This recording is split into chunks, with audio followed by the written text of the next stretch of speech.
Kembali lagi di Cerita Cinta Channel. Jangan lupa like, comment, and subscribe ya. Terima kasih. Kediaman Zain Malik, rumah almarhum yang terlihat asri dengan banyak bunga anggrek tergantung indah. Rumahnya tertata begitu rapi, terlihat nyaman bila ditinggali. Apalagi penghuninya adalah pengantin baru. Pasti rumah itu menjadi rumah paling nyaman, paling ideal untuk ditempati. Rumah yang sebelumnya dipenuhi gelak tawa saat Zain dan Nada bercanda kala tinggal di sana, kini menjadi suram. Rumah itu sekarang dipenuhi duka, penuh dengan aroma kesedihan. Di setiap sudut dipenuhi isak tangis, entah pelayat ataupun keluarga yang larut dalam kehilangan. Sejak jenazah tiba, suara tangis tidak kunjung hilang dari kediaman Zain tersebut. Mengapa kita dipertemukan jika ia mengambilmu dengan begitu cepat? Mengapa aku yang harus mengalami ini? Mengapa aku? Batin Nada sambil memejamkan mata. Bulir bening terus keluar dari matanya yang sembab. Meski ia usap dengan tangan, air matanya tidak kunjung berhenti keluar. Terus saja mengalir, seolah masih banyak kesedihan yang tersimpan di dalam sana. Mas Zain, bagaimana ini? Batin Nada yang tidak tahu harus bagaimana nanti saat mendapati kenyataan sang suami sudah pergi untuk selamanya. Tidak tahan dengan rasa sesak di dalam dada yang terus menyeruak dan memporak-porandakan hati janda muda tersebut, Nada menutup wajahnya dengan tangan. Ia kembali terseduh di samping jenazah sang suami. Umi terus saja mencoba menenangkan menantunya itu, meski hatinya juga sama teririsnya dengan Nada. Lebih sakit, lebih perih. Putra satu-satunya yang ia miliki, anak kesayangan, harapan Umi di masa depan, kini harus pergi selama-lamanya. Terlalu cepat, terlalu singkat. Menyaksikan kematian anak sendiri ternyata memberikan penyiksaan yang tersendiri.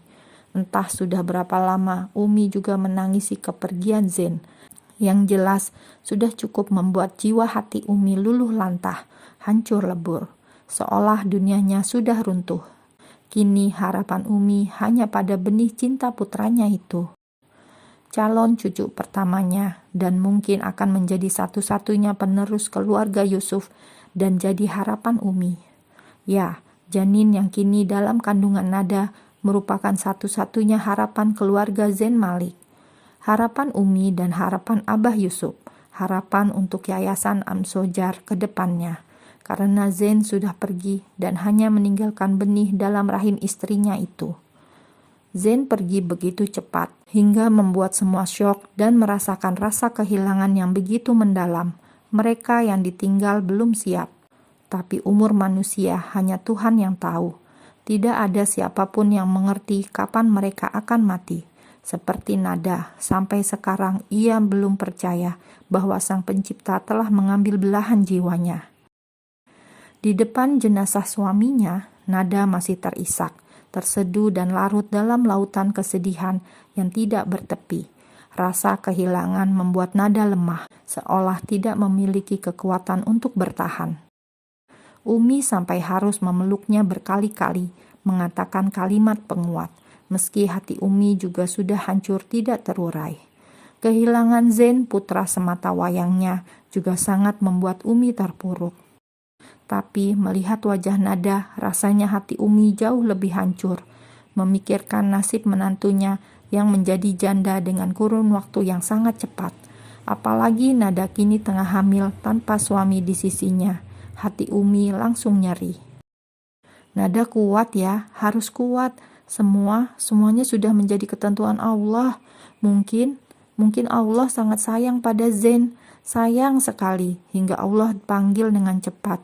Nada yang ikhlas ya, Umi yakin Nada bisa lewati ini, ucap Umi dengan terpotong-potong. Meski sesak, ia mencoba memberi dukungan untuk menantunya itu. Nada hamil. Umi tidak mau Nada terlalu dihujani kesedihan, hingga nanti berdampak pada buah hati dalam kandungan Nada.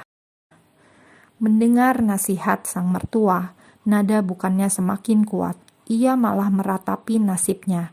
Nada yang sadar sedang hamil muda tersebut, tangisnya pecah. Ia pegang perutnya, kemudian terisak semakin dalam.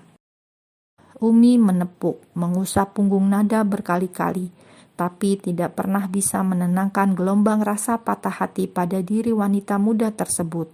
Saat ini, Nada hanya ingin menangis, mengeluarkan semua yang ia rasa. Karena hanya menangis, setidaknya bisa mengurangi rasa sesak di dalam dada. Di sebuah pemakaman yang luas dan dihadiri banyak pelayat, langit yang semula cerah tiba-tiba mendadak menjadi mendung seketika. Angin begitu kencang, membawa awan-awan hitam dan berhenti tepat di kawasan pemakaman. Seolah langit pun ikut menangis bersama keluarga dan kawan-kawan yang merasakan kehilangan. Dan perlahan gerimis pun datang, membasahi bumi pemakaman yang dipenuhi oleh orang-orang berbaju hitam tersebut. Tapi itu bukan kendala, sebab sebuah tenda besar sudah didirikan sebelumnya. Zain yang baik, sosok muda yang dermawan, memiliki banyak orang yang merasa kehilangan atas kepergiannya yang mendadak itu. Tidak hanya keluarga, yang datang adalah kebanyakan mereka yang kenal baik dan mengenal Zain selama ini. Mereka semua datang mengantar Zain ke tempat peristirahatan terakhirnya, memberikan doa terbaik untuk pria baik yang selama ini terkenal baik budinya tersebut. Proses pemakaman hampir selesai. Nada dan Umi masih terpaku di samping makam. Begitu juga dengan Abah, pria yang dipenuhi uban tersebut sejak di rumah sakit sampai sekarang tidak banyak bicara. Hanya saja matanya cukup mengatakan begitu jelas bahwa kepergian Zain cukup membuat Abah terpukul.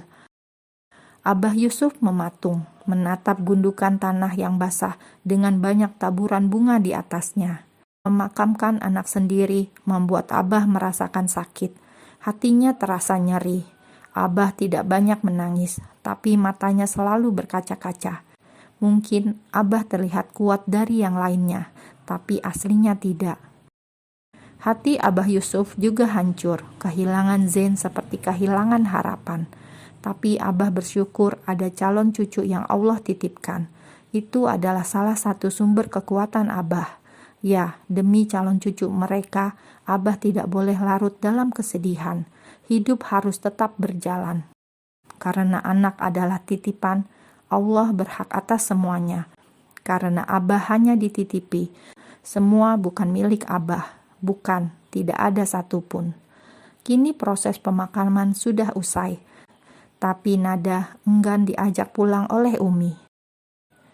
Langit mulai gelap, ayo pulang Nada, bujuk Umi yang melihat menantunya itu enggan meninggalkan makam Zain. Nada menggeleng pelan. Nada masih ingin di sini Umi pulang saja. Nada masih mau menemani Mas Zain, ucap Nada. Suaranya tidak jelas, serak dan lirih. Nada, ayo pulang, ajak Abah Yusuf yang jarang bicara sejak kematian Zain. Abah, Nada mau menemani Mas Zain sebentar lagi, Bah. Nada memohon, meskipun selama ini ia tidak pernah meminta apapun pada ayah mertuanya itu. Langit mulai gelap, lebih baik cepat pulang, ucap Abah tegas. Sepertinya ia tidak mau menantunya itu sampai malam di pemakaman. Benar kata Abah, sebentar lagi azan maghrib. Tapi Nada masih belum mau pulang. Berat hatinya meninggalkan Zain sendirian terkubur di dalam sana. Nada, dengar kata Abah, ayo pulang nak. Umi mendekati Nada, membantu Nada untuk bangun dan beranjak dari makam Zain.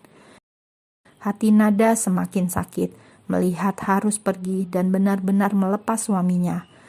Apalagi saat ia melihat ke arah papan nisan yang tertulis nama suaminya. Mendadak matanya berkunang-kunang. Nada kembali ambruk di samping pusara suaminya.